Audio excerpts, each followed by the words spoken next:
Quiero que hablemos hoy algo muy importante acerca de cómo Dios nos va formando conforme a su voluntad, ¿no? Cómo Dios nos va formando conforme a su voluntad. Necesitamos entender que muchas cosas que pasan a nuestro alrededor no pasan por casualidad. Yo creo que cuando hablamos de esto, inmediatamente se nos viene un versículo allá en Romanos que dice que a los que aman a Dios, todas las cosas ayudan a bien. Eh, Otras versiones dicen que los que aman a Dios, todo colabora para bien. Y yo creo que tiene que ser así. Nosotros como hijos de Dios tenemos que ver las cosas de una manera totalmente distintas. Tenemos que ver las cosas con los ojos de Dios. Tenemos que sentir con el corazón de Dios. Tenemos que ver las cosas desde una perspectiva totalmente distinta.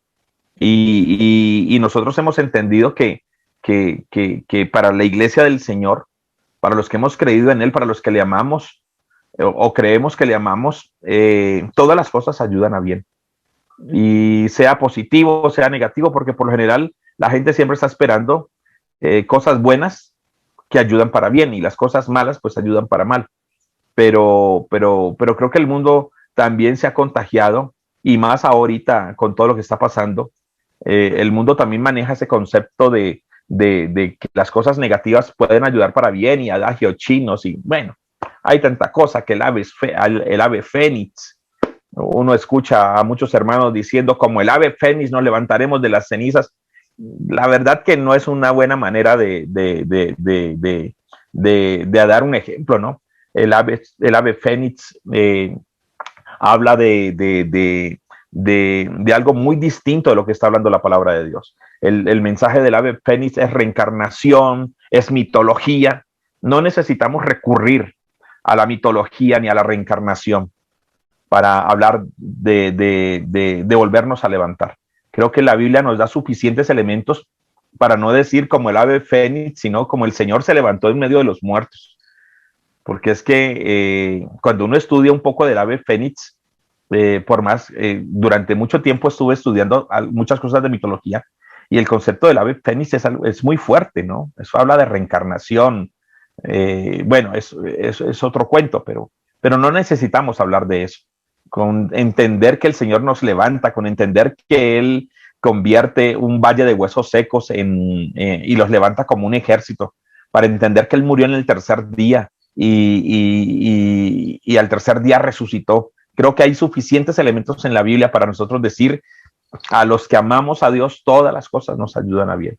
No importa si lo que te está pasando te está llevando a llorar, si lo que te está pasando te trae sufrimiento, Dios va a hacer, Dios va a saber cómo lograr que eso que te está pasando sea para bien.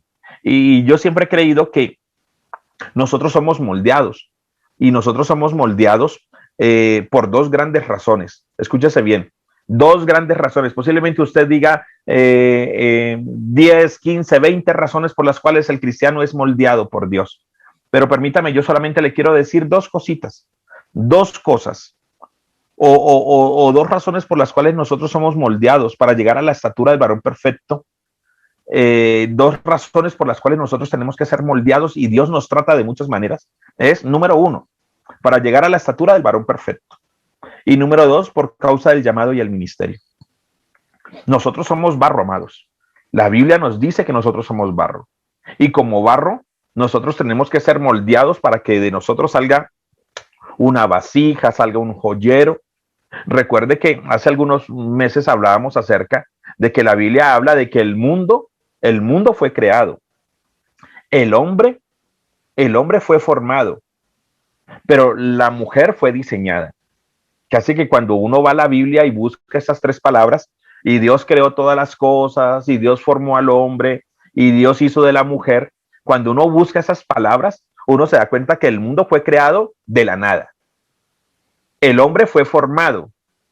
Cuando la Biblia dice que Dios creó al hombre y la mujer, esa palabra crear habla de formar, porque Dios no dijo al hombre, sea el hombre y salió eso, sino que Dios cogió barro que había creado de la nada, cogió barro, moldeó y formó un muñeco hizo su cuerpo en forma de barro y luego sopló y le dio aliento de vida y fue el hombre un ser viviente.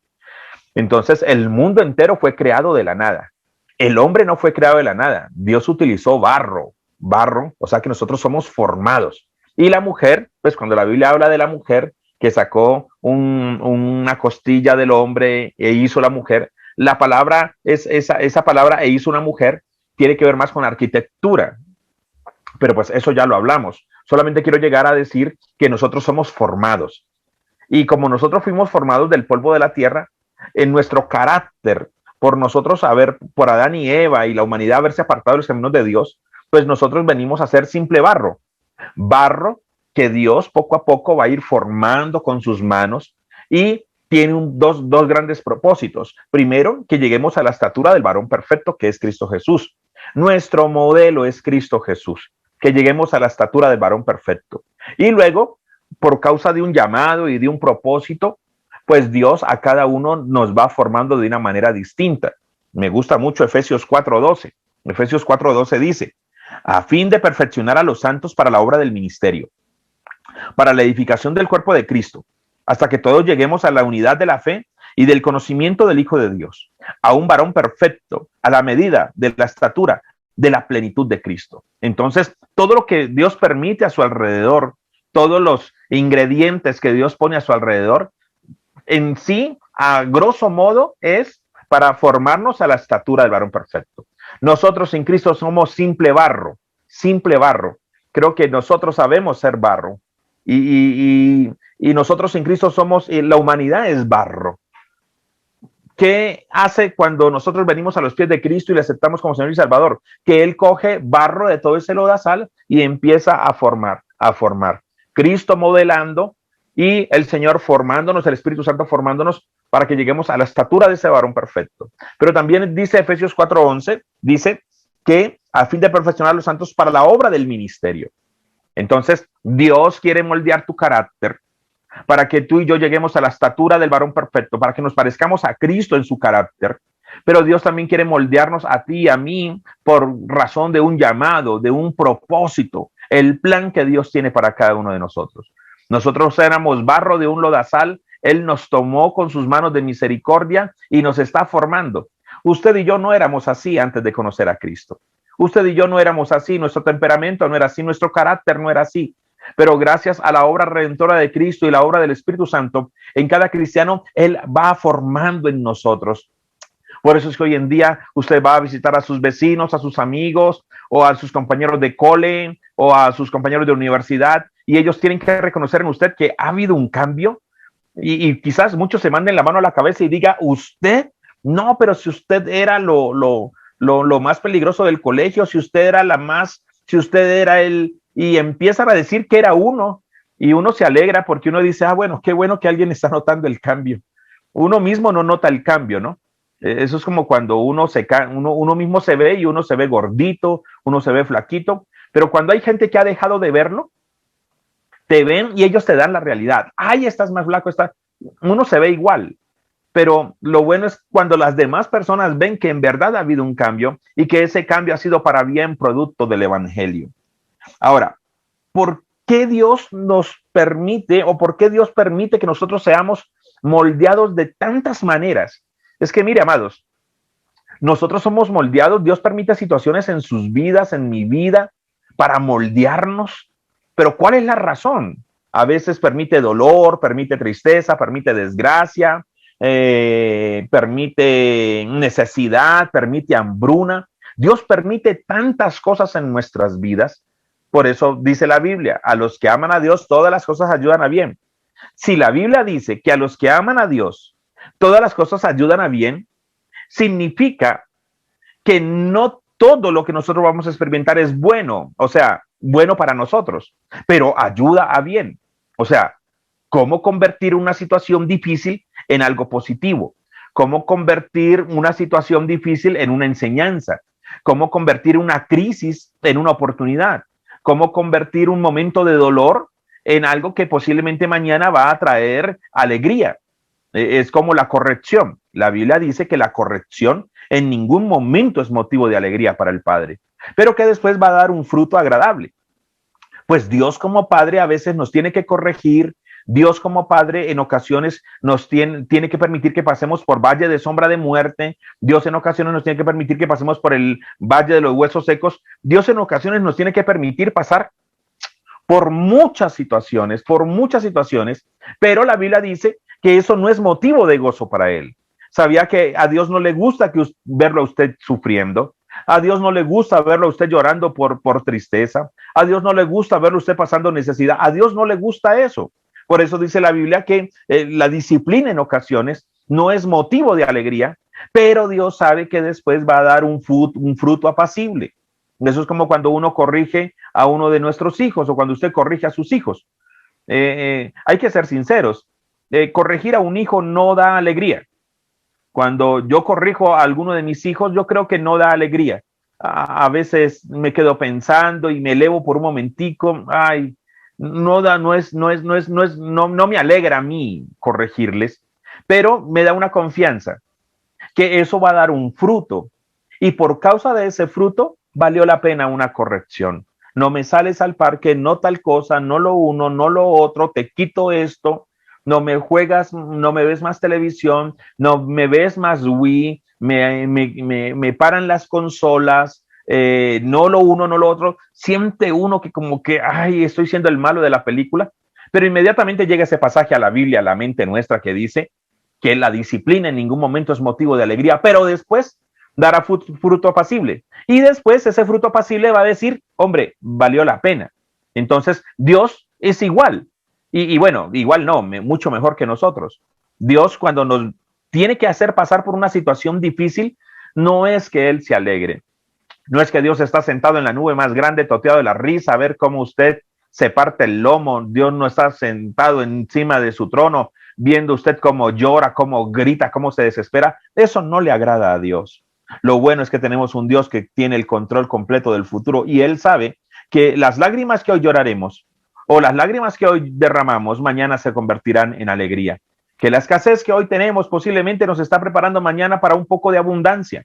Ahora, ¿qué es eso tan grande?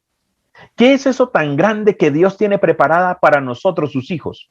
¿Qué es eso tan grande que Dios tiene preparada para su iglesia, para sus hijos, para sus hijas? ¿Qué es eso tan grande que vale la pena el trato de Él?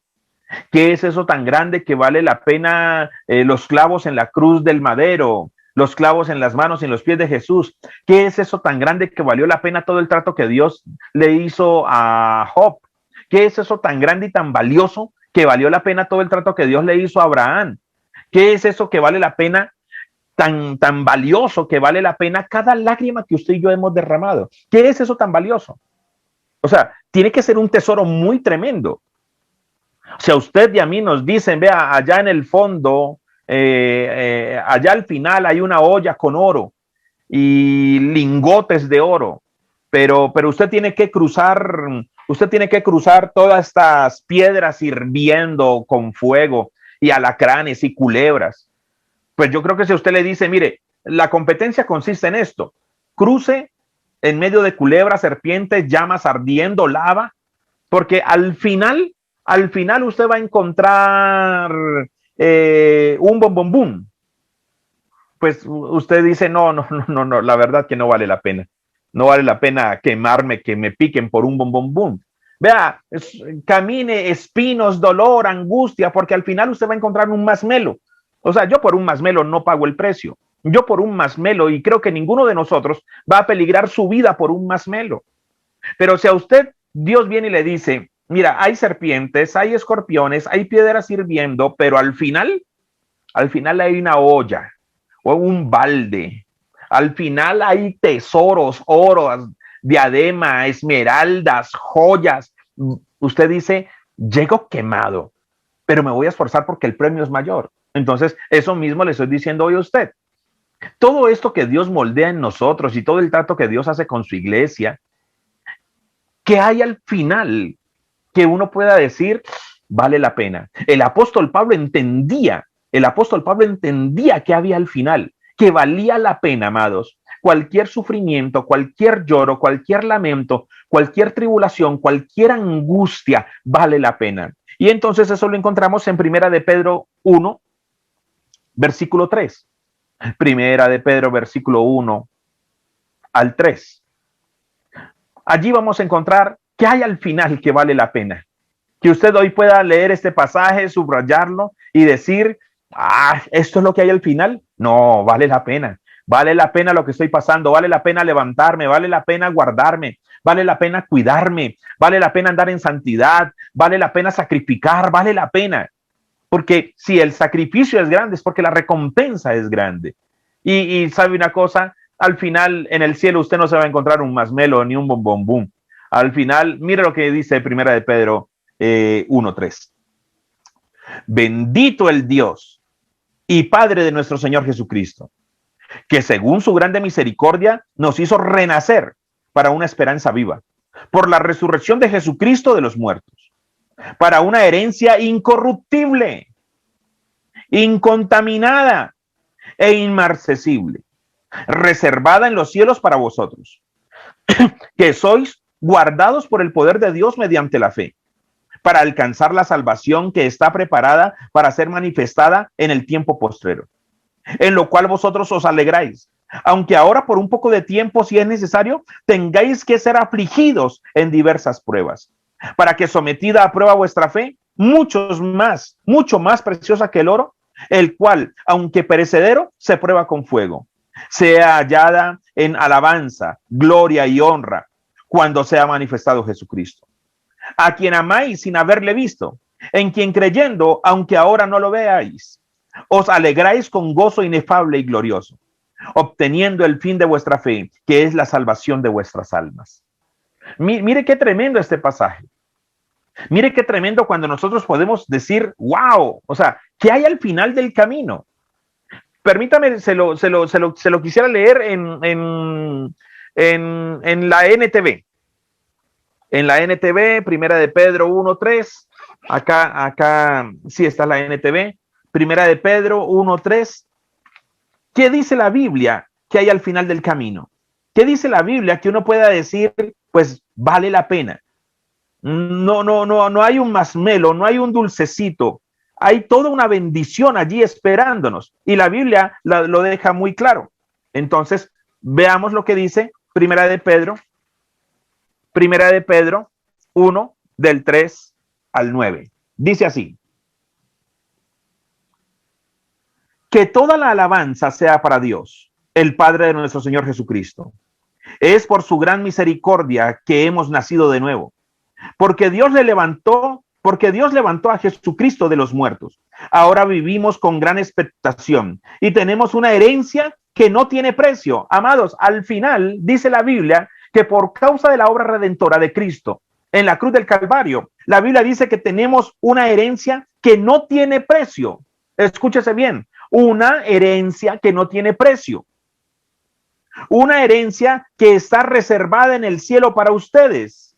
La Biblia dice que hay una herencia al final del camino que no tiene precio y que lo más tremendo es que está reservada para nosotros en el cielo, dice la Biblia. Pura y sin mancha, que no puede cambiar ni deteriorarse. Por la fe que tienen, Dios los protege con su poder hasta que reciban esta salvación, la cual está lista para ser revelada en el día final a fin de que todas la vean. Mira lo que dice el versículo 6. Así que alégrense de verdad. Les espera una alegría inmensa, aunque tienen que soportar muchas pruebas por un tiempo breve. Estas pruebas demostrarán que su fe es auténtica. Está siendo probada de la misma manera que el fuego prueba y purifica el oro, aunque la fe de ustedes es mucho más preciosa que el mismo oro. Entonces su fe permanecerá firme en tantas pruebas, les traerá mucha alabanza, gloria y honra en el día que Jesucristo sea revelado a todo el mundo. Ustedes aman a Jesucristo, a pesar de que nunca lo han visto. Aunque ahora no lo ven, confían en él y se gozan con una alegría gloriosa e indescriptible. La recompensa por confiar en él será la salvación de sus almas, dice la Biblia. Ahora, el versículo 6 dice así: así que alégrense de verdad. Les espera una alegría inmensa, aunque tienen que soportar muchas pruebas por un tiempo breve. Eso es lo que está diciendo el Señor. Mire, vienen unas pruebas, Vienen unas dificultades, pero ¿sabe una cosa? Al final hay una herencia, número uno, que no tiene precio, número dos, que es incorruptible, y número tres, que nadie se las podrá arrebatar. Ahora, yo voy a tener que probar, dice la Biblia, yo voy a tener que probar su fe, así como se prueba el oro por fuego y se purifica, sabiendo que vuestra fe es mucha más valiosa que el oro. La Biblia dice que Dios nos va a probar por medio del fuego. La Biblia dice que Dios nos va a probar y que va a permitir muchas tribulaciones, pero que nosotros nos fortalezcamos y avancemos, porque tenemos una herencia que no tiene precio, una herencia incorruptible, una herencia que está guardada para nosotros, y que esa herencia en sí, sumándolo todo, no es otra cosa más que la salvación de nuestras almas. Entonces, aquí la pregunta sería, ¿vale la pena ese caminar? ¿Será que al final de la vida cristiana hay un masmelo? ¿Será que al final de la vida cristiana hay un chicle, un bombombún? ¿Será que al final de la vida cristiana lo único que nos espera es un oso de peluche? ¿Será que al final de la vida cristiana lo único que nos espera es una montada en un carrusel, en un caballito? Pues la Biblia dice que no. La Biblia dice que hay una herencia incorruptible, que hay una herencia que no tiene precio, que hay una herencia que es más valiosa que cualquier otra herencia. La Biblia dice que esa herencia es la salvación de nuestras almas, y que Dios va a permitir que nuestra fe sea probada, así como el oro es probado, y que nuestra fe es mucho más valiosa que el oro. Entonces, allí, cuando nosotros leemos este pasaje, allí es donde nosotros decimos, wow, como diría el salsero, valió la pena, valió la pena, valió la pena. Y yo creo que cuando nosotros leemos estos pasajes, uno puede decir, vale la pena perder esta herencia incorruptible, perder esta herencia que no tiene valor, perder todo esto por las cosas de este mundo que son pasajeras. Eso es como cuando un esposo o una esposa, cuando va a engañar a su esposo, o cuando intentan engañar a su esposa, es lo primero que tiene que pensar. Cambiar un alboroto de 1 hora, de 2 horas, por algo que permanece como el hogar y como el matrimonio. Uno tiene que echar lápiz, amados. Uno tiene que echar lápiz. Uno le echa lápiz al matrimonio. Yo veo a mi esposa y digo, yo a esta mujer no la cambio por nadie. No la cambio por nadie. No la cambio por ninguna otra mujer. Y que Dios nos ayude y nos guarde en este pensamiento. Porque uno se pone a echar cabeza y uno dice, para que mañana te dejen, te abandonen, porque lo que tú haces mañana te lo van a hacer a ti, pues no vale la pena. ¿Sabe qué? Yo prefiero quedarme con lo que permanece, con lo que es eterno. Yo prefiero quedarme con lo que es valioso. Y de una u otra manera mi esposa me ha mostrado que ella es valiosa y que ella permanecerá con el tiempo conmigo. Entonces, esas cosas son las que Dios nos está llevando a pensar. Piensa, piensa, piensa.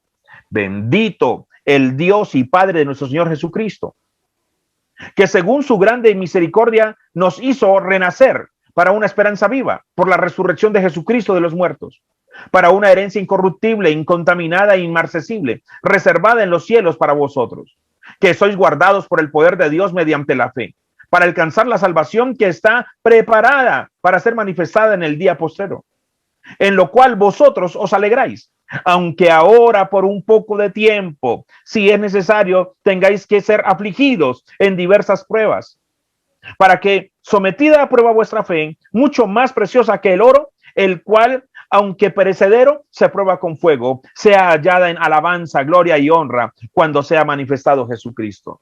Entonces, vale la pena, amados, vale la pena cualquier sufrimiento que tengamos en este mundo. No estoy hablándote de sacrificios, ni de tu vida, ni no. Sufrimientos, amados. Los momentos difíciles que moldean tu carácter. Los momentos difíciles que moldean tu temperamento. Es muy común escuchar de hombres ricos. Es muy común escuchar de hombres ricos quejándose de muchos de sus hijos porque piensan que todo es suave en la vida, que piensan que todo lo tienen. Es muy común en las películas hoy en día tener ese mensaje. Hay una película muy conocida, no acuerdo ahora el nombre, no la tenía preparada, pero hay películas donde el papá es tan rico y tan millonario que sus hijos viven de él como unas sanguijuelas. Y entonces él tiene que hacer pasar que toda su herencia se vino al suelo y tienen que irse a vivir en una casa en ruina, y los hijos tienen que levantarse y empezar a trabajar en ellos para ir a trabajar, para traer de comer, porque siempre lo tuvieron todo. Y cuando ya pasa el tiempo y el hombre ve que sus hijos, a causa de la necesidad y de la pobreza, tuvieron que salir a trabajar y trajeron dinero, después les dice, ok, pues sabe una cosa, no perdimos nada, seguimos siendo igual de ricos y aún mucho más. Pero yo quería saber en manos de quién iba a dejar la herencia. Porque si yo dejo mi herencia en manos de vagos y de mantenidos, ustedes van a ser pobres toda la vida. Pero si yo dejo mi herencia en muchachos esforzados y valientes, entonces sabremos que la herencia va a permanecer. Creo que ese es el mismo pensamiento que en ocasiones Dios está manejando. Dios necesita enseñarnos. Dios necesita moldearnos y enseñarnos por medio de las dificultades. Dios necesita moldear ese carácter que hay en nosotros. Amados, nosotros somos barro. Somos barro. ¿Cómo usted puede lograr que una masa de barro llegue a la estatura del varón perfecto que es Cristo Jesús? ¿Cómo convierte usted barro en una imagen semejante a Jesucristo? Yo creo que va a tener que triturar mucho, va a tener que moldear mucho, va a tener que amasar mucho, porque uno dice, ¿cómo convierto un barro en vasija? Bueno, ese es un proceso, pero ese barro, llevarlo a la estatura de Cristo, creo que necesita un gran proceso. Y eso es lo que Dios hace con nosotros. Somos barro sacado del lodazal de este mundo, y ahora viene una gran meta, viene un gran trabajo como buen alfarero. Ahora necesito llevarlos a la estatura del varón perfecto. Eso no es con picos, eso no es con caricias, eso no es saltando como si fuéramos una masa de gelatina. No, él tiene que empezar a amasar y moldear y moldear. Y creo que en ese proceso es que nosotros estamos. Tenemos la fortuna de ser el barro en medio de un Dios que es alfarero. Qué bueno que cuando Dios nos ve, no ve simple barro para pisar y para lavar. Qué bueno que cuando Dios nos ve, qué bueno que cuando Dios me vio a mí, cuando Dios vio a cada uno de ustedes en sus delitos y pecados, él no se asqueó de ver simple barro. Qué bueno saber que el Dios que tenemos es alfarero. Y que cuando él vio barro, no se asqueó, sino que cuando él vio barro, lo que vio era lo que él podía llegar a hacer contigo y conmigo. Eso es muy bueno. Qué bueno, usted pudo haber sido ladrón, usted pudo haber sido jíbaro, usted pudo haber sido una prostituta, usted pudo haber sido un matón, un asesino, usted pudo haber sido un chismoso, una chismosa, usted pudo haber sido la peor persona, la oveja negra de la familia, usted pudo haber sido. Y para los demás, oveja negra.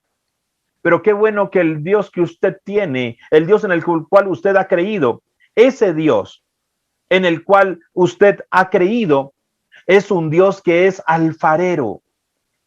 ¿Y sabe qué significa? Que él cuando ve el barro, él no se asquea, ni él te menosprecia. Él cuando ve el barro, lo que hace simplemente es mirar lo que puede llegar a hacer con esa vasija. Lo dice la Biblia en Jeremías 18:6. Jeremías 18:6. No podré yo hacer de vosotros como este alfarero, oh casa de Israel. Dice Jehová, he aquí que como el barro en la mano del alfarero, así sois vosotros en mi mano, oh casa de Israel. Vuelvo y te lo digo, qué bueno saber que si para nuestros amigos o familia fuimos la oveja negra, qué bueno saber que nuestro Dios es alfarero, que cuando él ve barro, lo que él ve es lo que puede llegar a hacer con ese barro. Cuando Dios te vio a ti desechado, menospreciado, burlado, él se quedó mirándote y dijo, yo no veo eso. Yo puedo ver es lo que yo puedo hacer con ese barro. ¿No podré yo hacer de vosotros como este alfarero, oh casa de Israel?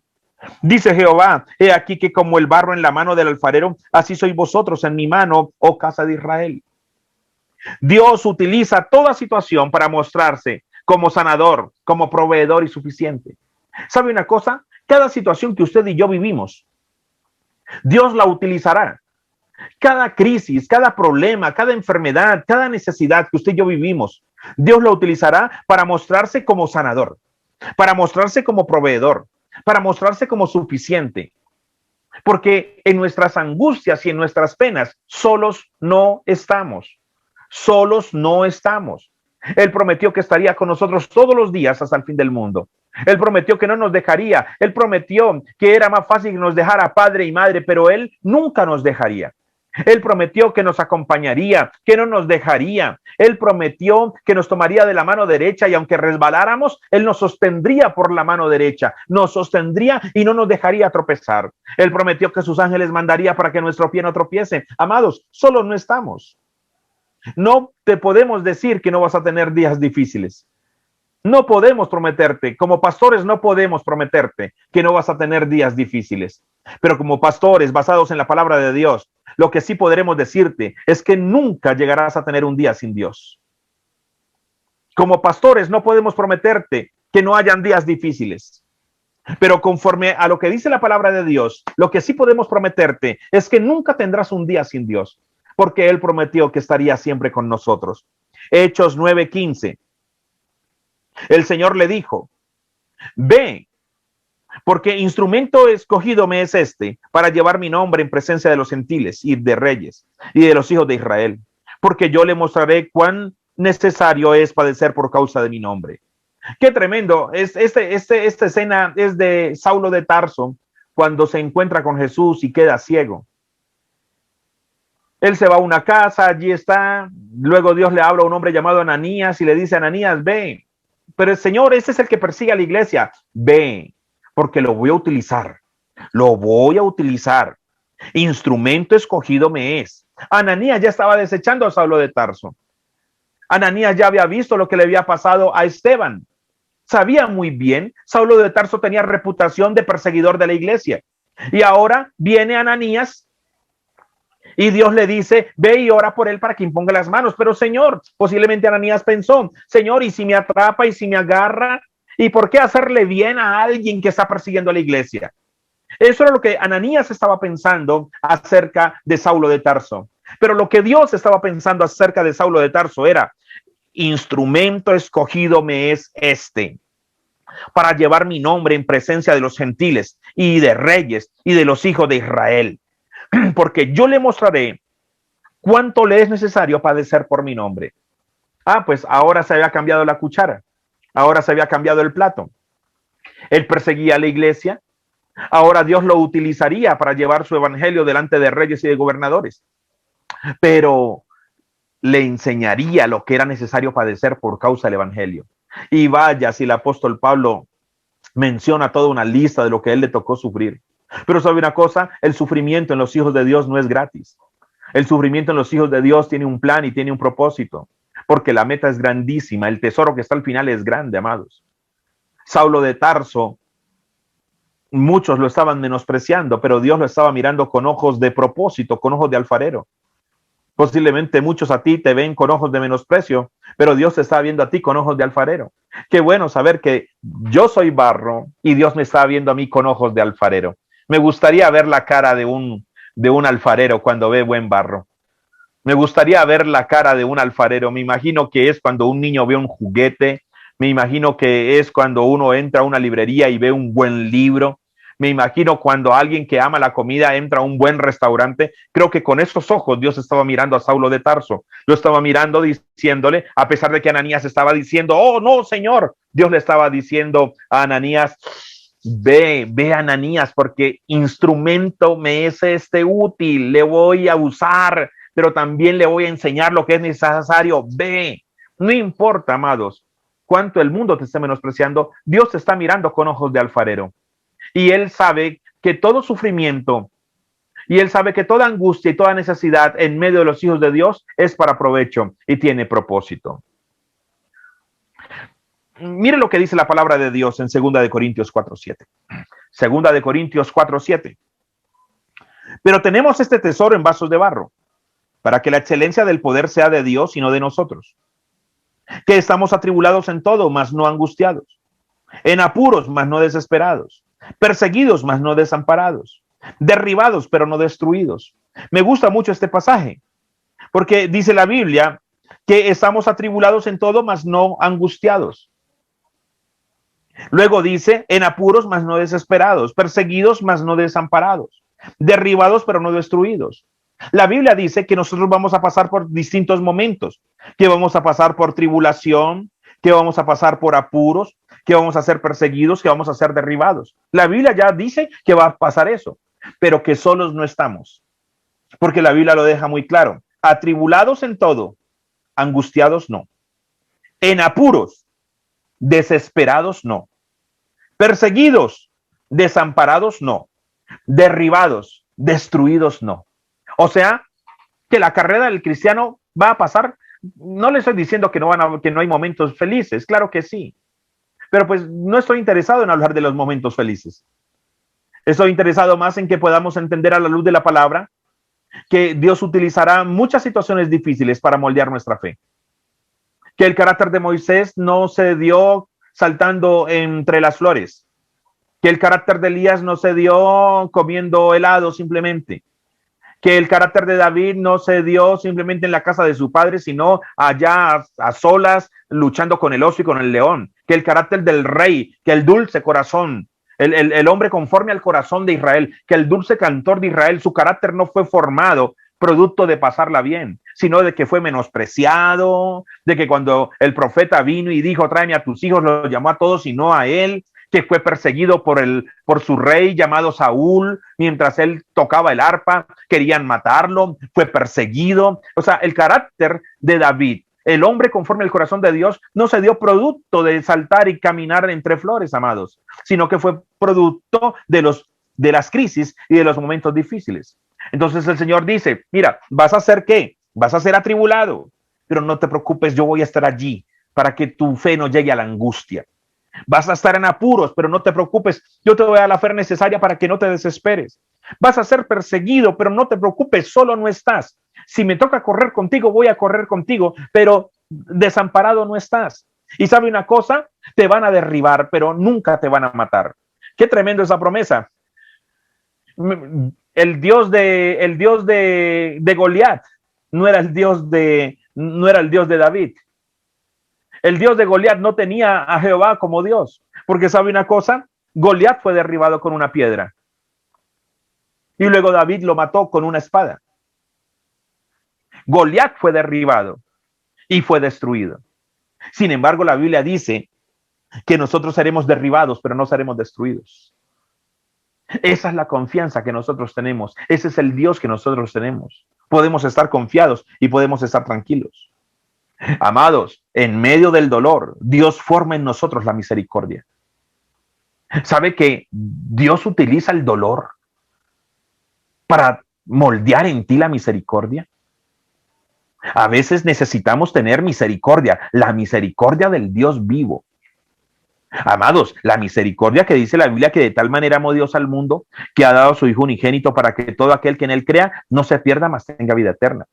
¿Cómo Dios moldea esa misericordia en mi vida? Tiene que echarle mano al dolor.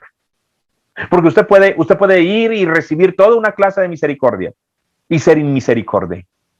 Usted puede ir y comprarse todos los libros de la misericordia. Conocimiento es importante, pero el conocimiento no necesariamente moldea tu corazón. El conocimiento, tú puedes leer y tomarte todas las conferencias, pero Dios necesariamente tiene que acompañar esa enseñanza de la misericordia, esa lectura de la misericordia. En ocasiones Dios la tiene que acompañar de un poco de dolor, porque solo cuando a ti te ha dolido algo, solo cuando a ti te duelen las cosas, es que tú aprendes a entender el dolor de los demás.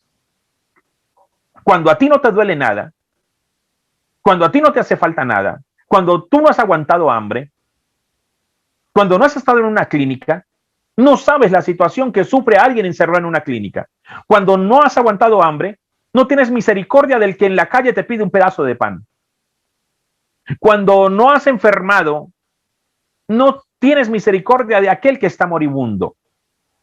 Cuando a ti no se te ha muerto un ser querido, no tienes misericordia cuando pasas por una funeraria de aquellas personas que están llorando a su ser querido. Amados, es que el reto es grandísimo. Es convertir barro a la estatura de Cristo. Amados, el Señor no está haciendo con barro ollitas de barro, ni platicos, ni pocillitos de barro. Está cogiendo barro del peor lodazal que puede haber, que es el mundo, y lo está tratando de llevar a la estatura del varón perfecto que es Cristo Jesús. Pues eso no es soplar y hacer botellas, eso no es soplar y hacer botellas. O sea que Dios necesita del dolor de una manera medida y controlada, porque la Biblia nos lo enseña. Atribulados, mas no desesperados, en apuros, mas no derribados, mas no destruidos. Pero Dios necesita del dolor en nosotros para saber aconsejar, amados, para saber ayudar, para saber alentar, animar. Mira lo que dice 2 Corintios 1, del 3 al 7. Bendito sea el Dios y Padre de nuestro Señor Jesucristo, Padre de misericordia y Dios de toda consolación, el cual nos consuela en todas nuestras tribulaciones, para que podamos también nosotros consolar a los que están en cualquier tribulación, por medio de la consolación con que nosotros somos consolados por Dios. Porque de la manera que abundan en nosotros las aflicciones de Cristo, así abundan también por el mismo Cristo nuestra consolación. Pero si somos atribulados, es para nuestra consolación y salvación. O si somos consolados, es para vuestra consolación y salvación, la cual se opera en el sufrir las mismas aflicciones que nosotros también padecemos. Y nuestra esperanza respecto de vosotros es firme, pues sabemos que así como sois compañeros en las aflicciones, también lo sois en la consolación. Qué tremendo que la Biblia a mí me dice que Dios permite el sufrimiento en mi vida para que Él me pueda consolar. Y cuando yo sufro y tengo dolor y Él me consuela, yo voy a tener la capacidad de consolar a otros, así como Cristo me consoló a mí. Qué tremendo que la Biblia a mí me diga que los padecimientos tienen un plan y tienen un propósito. Amados, sin dolor, nosotros no entenderemos el dolor de los demás. Sin hambre, no entenderemos el hambre de los demás. Sin escasez, no entenderemos la escasez de los demás. Yo me acuerdo que mi papá me decía, hijo, yo caminé en esta tierra sin un peso en el bolsillo. Sin un peso en el bolsillo. Tome estos 1,000 pesos, 2,000 pesos, en su momento plata. Tome esta platica. O vaya vaya de la cajita donde yo tengo el dinero y saque de allí. No, pero papá, no necesito. No, mijo, yo no quiero que usted salga a la calle y hola, no tenga ni con qué comprarse una gaseosita. No quiero que salga a la calle y no tenga ni con qué comprarse ni invitar a sus compañeros a una fuente de soda, porque él hablaba era de fuente de soda. Panadería para los jóvenes que están aquí presentes. Que usted pueda ir a una fuente de soda y invitar a sus amigos. O mi papá decía, ¿qué tal usted llegando a una fuente de soda con sus amigos y vayan todos a poner plata y usted no tenga un peso para poner? No, mijo. Qué bueno eso, amados. Mi papá decía, yo anduve sin un peso en el bolsillo. Y entonces uno entiende de esto, que la necesidad de él le enseñó a entender la necesidad de otros. Amados, en medio del dolor Dios nos forma la misericordia. Sería muy tremendo que usted haya sufrido en esta vida. Sería muy tremendo que usted haya pasado por momentos difíciles y su corazón se haya endurecido. Hay personas que son así, necesitan a Cristo. Pero entre mayor sufrimiento, usted aprende a tender la mano. Entre mayor sufrimiento, usted aprende a hacer una llamada. A mayor sufrimiento, usted intenta estar al lado de los que sufren. ¿Sabe por qué? Porque usted también sufrió. Porque a usted también le dolió, porque a usted también lo engañaron, porque a usted también lo hirieron. Por eso Jesús llegó al punto de sufrir más que todo ser humano en la tierra. Y por eso Jesús te entiende y me entiende, porque Él es maestro de dolores. La Biblia dice que Él es especialista en dolores. Imagínese que la Biblia menciona en Isaías que Él es especialista en dolores. Significa que Él entiende, por eso Él es un Dios propicio a tu necesidad. Él es un Dios propicio a tu dolor. Él es un Dios propicio a tu tristeza. Él es un Dios propicio a tu soledad. Él es un Dios propicio a tu angustia, porque Él las vivió. A Él clavaron las manos, clavaron los pies, clavaron una lanza en su costado, le pusieron una corona de espinas, vivió el abandono más grande de todos los tiempos, que fue el que el Dios mismo en la cruz del Calvario le diera la espalda. O sea, Jesús es experimentado en dolores. Que la Biblia diga que Jesús es experimentado en dolores significa que Él es propicio a tu angustia. Por eso Él está al lado de los abatidos. Por eso Él está al lado de los habitantes de calle, de la prostituta, del ladrón.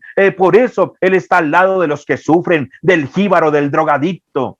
No para aprobar lo que ellos hacen, pero sí con misericordia para levantarlos y sacarlos. Dios está al lado de ellos, dispuestos para consolarlos y para que se vuelvan a Él. Porque Él es ¿qué? Él es experimentado en dolores, amados. El dolor, amados, el dolor en el cristiano es un dolor con medida, pero también es un dolor con propósito. Y Dios tiene que permitir que pasemos por muchas de esas situaciones para moldear en nosotros carácter. Estamos hablando de un Dios que está cogiendo barro y tiene el gran reto de llevar ese barro a la estatura del varón perfecto, al experimentado en dolores. En medio de las necesidades, Dios forma nuestra fe. En medio de las necesidades, Dios forma nuestra fe. Deuteronomio 8:2. Y te acordarás de todo el camino por donde te ha traído Jehová tu Dios estos 40 años en el desierto, para afligirte, para probarte, para saber lo que había en tu corazón y si habrías de guardar o no sus mandamientos. Y te afligió y te hizo tener hambre y te sustentó con maná, comida que no conocías tú ni tus padres la habían conocido, para hacerte saber que no solo de pan vivirá el hombre, mas de todo lo que sale de la boca de Jehová vivirá el hombre. Tu vestido nunca se envejeció sobre ti, ni el pie se te ha hinchado en estos 40 años. Reconoce a sí mismo en tu corazón que como castiga el hombre a su hijo, así Jehová, tu Dios, te castiga a ti también. Qué tremendo pasaje. Es un pasaje impresionante. Y te acordarás. Importante. Usted no se puede olvidar de lo que usted sufrió. Olvídese de su resentimiento, de su angustia, del odio. Hay cosas que hay que olvidar. Pero la Biblia dice que nosotros tenemos que acordarnos de dónde nos ha sacado Jehová. Y lo que Dios le está diciendo al pueblo de Israel es: acuérdate. Y te acordarás de todo el camino por donde te ha traído Jehová tu Dios estos 40 años en el desierto. ¿Sabe qué entiendo yo de esto? Que Dios le está diciendo al pueblo de Israel: te tienes que acordar de todo el camino por donde te ha traído Jehová tu Dios estos 40 años en el desierto. O sea, usted no ha vivido su aflicción solo. Su angustia usted no la ha vivido solo. Su peor noche usted no la ha vivido solo, aunque posiblemente en esa habitación no había nadie más. Su peor crisis usted no la ha vivido solo, aunque usted pensó que todo el mundo lo abandonó. Su peor decepción o desilusión usted no lo ha vivido solo, aunque usted pensó que todo el mundo se había ido. El Señor siempre estuvo con usted y conmigo. El momento más crítico. Si usted estuvo en una UCI, Dios entró allí a esa UCI. Si usted estuvo en un manicomio, Dios entró a ese manicomio. Si usted lo golpearon, lo acuchillaron, lo avaliaron, Dios estuvo allí con usted. Por eso usted tiene que acordarse. Hoy dice la Biblia: te acordarás de todo el camino por donde te ha traído Jehová tu Dios estos 40 años en el desierto. Para afligirte significa que Dios los afligió, pero no los abandonó. Para afligirte, para probarte, para saber lo que había en tu corazón, si habías de guardar o no sus mandamientos. Y te afligió y te hizo tener hambre. ¿Un Dios que me haga tener hambre? Sí, amados. Un Dios que te puede hacer a ti llevar a tener hambre. Pero pastor, yo no deseo eso. A mis hijos yo no quisiera. Pues amados, a veces a los hijos hay que criarlos con un poquito de hambre y un poquito de frío. A veces no hay que correr a darle todo a nuestros hijos. A veces tenemos que dejar de darles este celular a nuestros hijos. Estoy triste, estoy aburrido. Tome el celular, papi. No, amados. Hay que enseñarles a los niños a manejar la frustración. Hay que enseñarles a los niños a manejar la frustración. Los niños no pueden ser de que, no pueden estar desocupados un momentico. Si no es televisor, es celular. Si no es celular, es tablet. Si no, ¿qué hacemos? No, venga. No les dé ni televisor, ni tablet, ni celular por un momento. Y le aseguro que a los 10, 15 minutos, el niño está jugando con algo, con tierra, con un cucarroncito, está jugando con algo, pero levanta una generación que no le pueden faltar las mejores zapatillas porque ¿qué le dirán sus amigos? No le puede faltar dinero porque ¿qué dirán sus amigos? Estamos levantando una generación que no está preparada para la frustración, amados. ¿O es que acaso no pasó con usted y conmigo eso? Cuando nosotros pedíamos algo en la casa y no jugamos con pistolitas, con tapas de gaseosa, con corcholatas, no jugábamos con una llanta y un palito corriendo detrás de una llanta de bicicleta, no hacíamos caucheras o resorteras con los neumáticos de las llantas, porque somos una generación que se nos enseñó a manejar la frustración. Pero se está levantando una generación que si no tiene las zapatillas, si no tiene el carro, si no tiene lo de allá, mañana pasado mañana esos pelados o esas jovencitas tienen una crisis y se les cruzan los cables porque no saben qué hacer. Porque los papás no les enseñamos a manejar la crisis.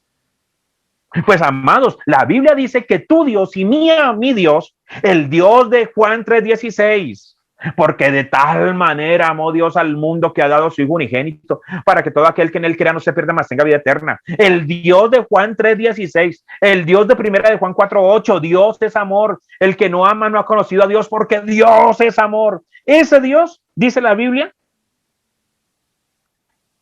y te afligió, y te hizo tener hambre. Te afligió y te hizo tener hambre. Te afligió para probarte. Me afligió, me hizo tener hambre.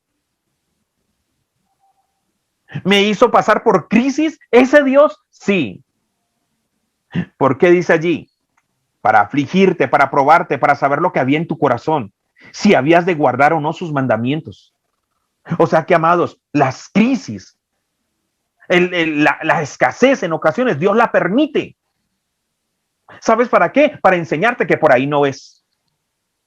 Para enseñarte a tener fe, a confiar en Él. Nadie es un hombre de misericordia si primero no ha sufrido primero. No conozco hombres misericordiosos sin un pasado de sufrimiento. No conozco hombres y mujeres de fe sin un pasado de pruebas y de crisis. No los conozco. No los conozco porque ese es un ingrediente que Dios utiliza. Amados, todo tiempo en la vida nos prepara para otro mejor. Todo tiempo en la vida nos prepara o para otro mejor o para otro peor. Todo tiempo que usted está viviendo en la vida es necesario. El Dios que hizo los cielos y la tierra, el Dios que lo formó a usted y a mí, sabe muy bien los ingredientes que usted y yo necesitamos para convertir barro y transformarlo a la estatura de un varón perfecto como Cristo Jesús. Eclesiastés 3:1, mire lo que dice. Todo tiene su tiempo y todo lo que se requiere debajo del cielo tiene su hora. Tiempo de nacer y tiempo de morir, tiempo de plantar y tiempo de arrancar lo plantado. Tiempo de matar y tiempo de curar, tiempo de destruir y tiempo de edificar. Tiempo de llorar y tiempo de reír, tiempo de endechar y tiempo de bailar. Tiempo de esparcir piedras y tiempo de juntar piedras, tiempo de abrazar y tiempo de abstenerse de abrazar, tiempo de buscar y tiempo de perder, tiempo de guardar y tiempo de desechar, tiempo de romper y tiempo de coser, tiempo de callar y tiempo de hablar, tiempo de amar y tiempo de aborrecer, tiempo de guerra y tiempo de paz. La Biblia dice que el ser humano necesita todo tiempo. ¿Usted se imagina donde la vida del ser humano solamente sea, a ver, permítame, voy a utilizar acá. ¿Usted se imagina que la vida del cristiano solamente fuera, todo tiene su hora, tiempo de nacer, tiempo de plantar, tiempo de curar, tiempo de edificar, tiempo de reír, tiempo de bailar, tiempo de juntar, tiempo de abrazar, tiempo de encontrar, tiempo de guardar, tiempo de coser, tiempo de hablar, tiempo de amar y tiempo de paz? ¿Usted se imagina donde la vida solamente fuera eso? Seríamos seres totalmente inmaduros, inconstantes. Pero tampoco quisiéramos que la vida solo fuera tiempo de morir, tiempo de llorar, tiempo de guerra. No, no, no, no, no, no. Decía mi Santa Madre, ni mucho, ni poco que apriete, ni mucho que ahorque. Por eso Dios lo primero que dice es, el ser humano necesita todo tipo de tiempo. El ser humano necesita tiempo de qué? Tiempo de nacer, pero también hay un tiempo de morir. Tiempo de plantar y tiempo de arrancar. Porque lo uno nos prepara para lo otro, amados. Lo uno nos prepara para lo otro. La Biblia manda el tiempo en parejas, amados. Así como Jesús mandó a los discípulos en parejas. La Biblia manda el tiempo en parejas. Hay tiempo de llorar, tranquilo. Que ese tiempo de llorar significa que muy pronto viene el tiempo de reír. Hay tiempo de guerra, no te preocupes. Eso nos dice que muy pronto viene el tiempo de paz. O sea, necesitamos equilibrio para el carácter, para el temperamento, amados. La escasez nos prepara para saber administrar en la abundancia. La humillación nos prepara para el tiempo de la exaltación. Llorar nos prepara para aprovechar los tiempos de alegría.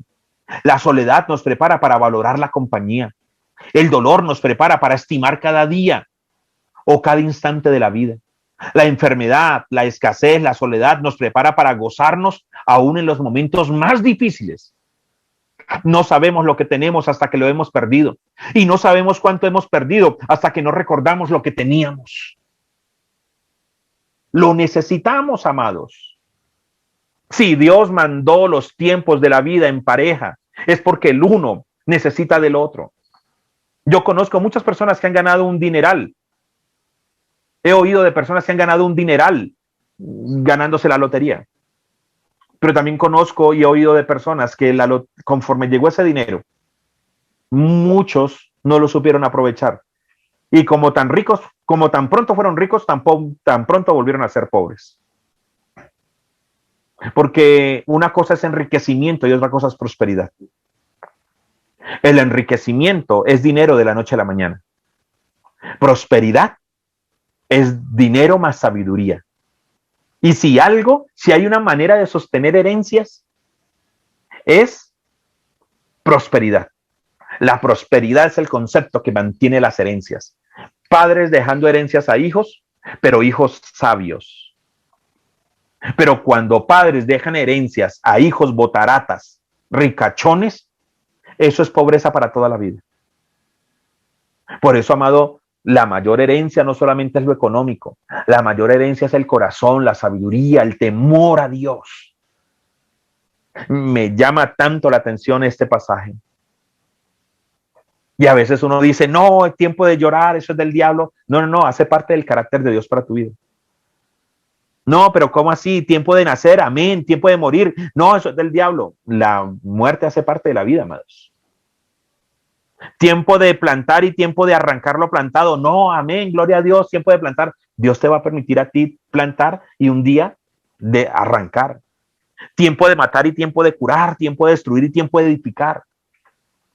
Cada cosa que nos enseña el tiempo de vivir o cada cosa que nos enseña el tiempo de abundancia nos prepara para el tiempo de escasez. ¿Por qué? Porque el Dios que te ama a ti necesita moldear tu corazón y transformar barro a la estatura del varón perfecto que es Cristo Jesús. Estoy terminando. ¿En medio de qué momento Job expresó lo que a Dios le agradó? Job, se dice que es el libro más antiguo de la Biblia. Y Job era un hombre muy rico, familias, hijos, siervos, ganado. Y un día Dios le permitió que a Job se le fuera quitado todo. Job tuvo, le fue quitado todo y después se le devolvió todo. Pero esto era necesario. Porque las riquezas de Job no eran el problema. Era el corazón de Job lo que era el problema, amados. Amados, proveerle Dios a usted. Dios en esos momentos puede hacer que en su cuenta aparezcan miles de millones. La manera de cómo Dios provee para Dios es lo de menos. ¿Saben lo que se demora a Dios? en tratar el corazón. En eso sí que se demora Dios. Un día Job, teniéndolo todo, en un solo día lo perdió todo. Lo perdió todo y le dio sarna. Y Job dijo en Job 1:20, entonces Job se levantó y rasgó su manto y rasgó su cabeza y se postró en tierra y adoró. Perdió, le mataron hijos, hijas, le robaron todo, se le murió todo el ganado en un solo día, y fuera de eso le dio sarna. Y mire, entonces Job se levantó y rasgó su manto y rasgó su cabeza y rasuró su cabeza y se postró en tierra y adoró. ¿Será que eso es lo que Dios anda buscando en nosotros? ¿Cómo vemos las situaciones? Adoró, no dice que renegó, adoró.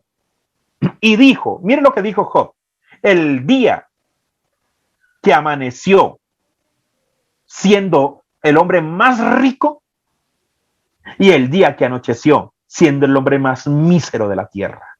Escúchese bien. El día que Job amaneció siendo el hombre más rico y más feliz, con sus hijos, con sus hijas, con sus siervos, con sus ganados, amaneció siendo rico, y cuando anocheció, anocheció siendo el hombre más mísero de la tierra.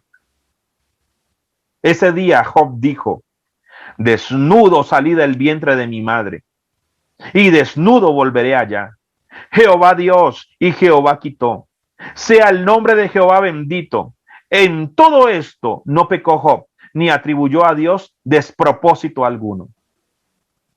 Despropósito alguno. Palabra que muy poco se escucha hoy en día. Amado, Dios no tiene despropósito en nada de lo que Él hace.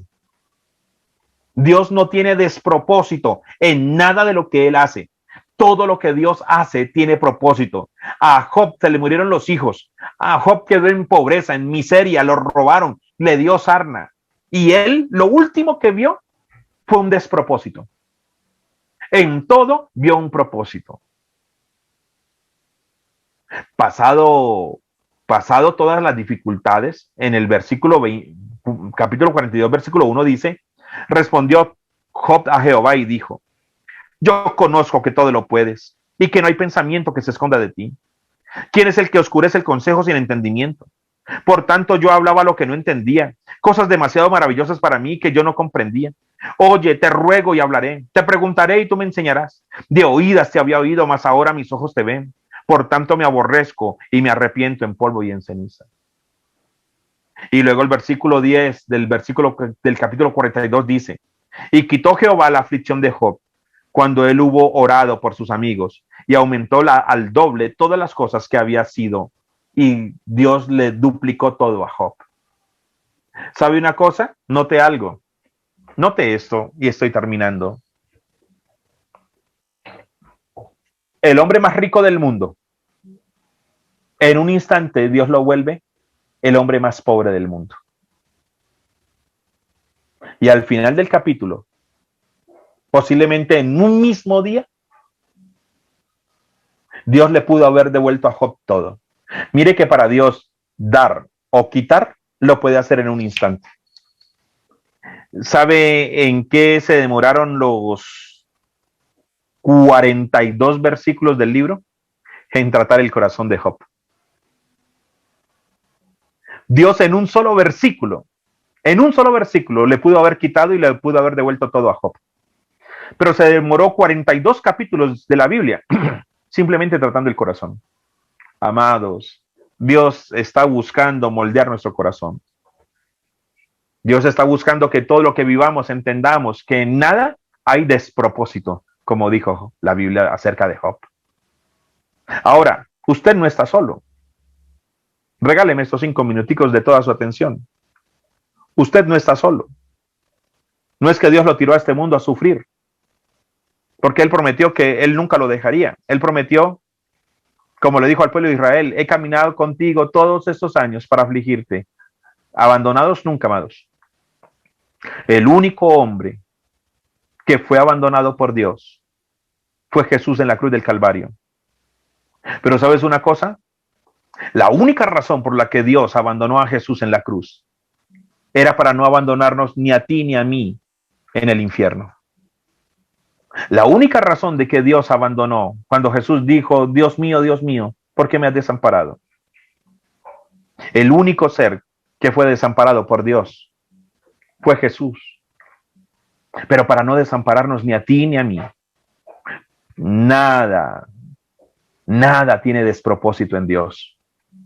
Él está buscando coger un barro hediondo. Él está buscando coger barro, que para muchos puede ser una suciedad, y está buscándolo transformar a la estatura del varón perfecto, que en ocasiones utiliza la necesidad, la aflicción, la crisis, el dolor, el hambre. Pero es que al final del camino no hay un masmelo esperándonos. Al final del camino hay una herencia incorruptible. Está la salvación de nuestras almas. Hay un tesoro incorruptible. Al final del camino hay un tesoro, amados, que no tiene precio. Vale la pena, amados. Ahora, no estamos solos en este caminar. Número 1. Tenemos al Espíritu Santo como consolador. Mire, amados, inteligencia espiritual. Que a mí me digan que me iban a poner de compañero al Espíritu Santo, que es el consolador. Uno no necesita consolación para una fiesta. Uno no necesita una consolación para un paseo. Ya la palabra consolador, amados, ya uno dice, ya pinta cómo iba a ser el camino. Y tenemos al Espíritu Santo, nuestro paracleto. Ahora, no estamos hablando de una vida cristiana llena de no, pero cuando llegan, no tienen despropósito. Pero cuando se nos dijo que venía el Espíritu Santo a morar en nosotros, de solo no estamos. Él es el consolador.